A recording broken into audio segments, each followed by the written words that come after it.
Toujours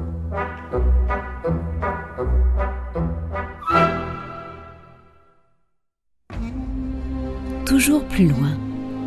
La foi ne fait pas que déplacer les montagnes, elle pousse aussi le missionnaire morave, dès le XVIIIe siècle, à s'aventurer dans les recoins du monde alors inconnus.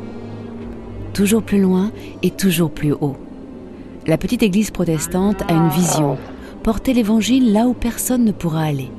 Direction le toit du monde, où il suffit de tendre les doigts pour sentir le souffle du ciel. Mais il en faut du courage pour traverser les gorges et les montagnes hostiles.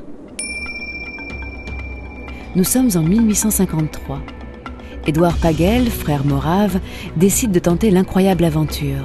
Il veut pénétrer le royaume très fermé du Dalai Lama. Royaume secret, inaccessible, perdu dans le creux des montagnes les plus hautes du monde. Ils vont franchir des cols à plus de 6000 mètres et après 3 ans d'efforts et plusieurs échecs, ils arrivent à passer. Pour les missionnaires moraves, la récompense du voyage est à la hauteur de leurs espérances.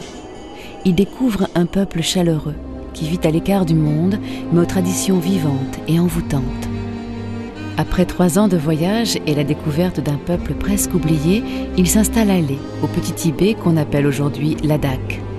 Les odeurs, les couleurs flamboyantes, les lourdes parures des femmes, les drapeaux à prière, un autre monde à conquérir, ou plutôt à convertir.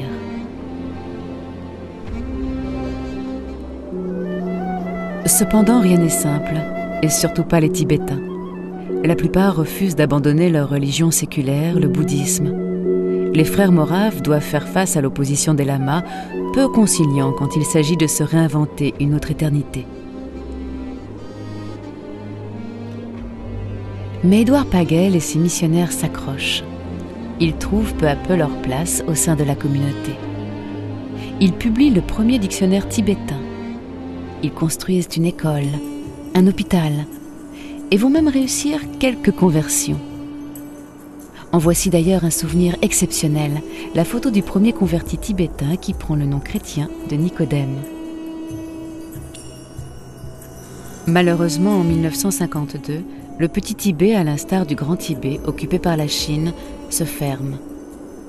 Les missionnaires sont poussés dehors.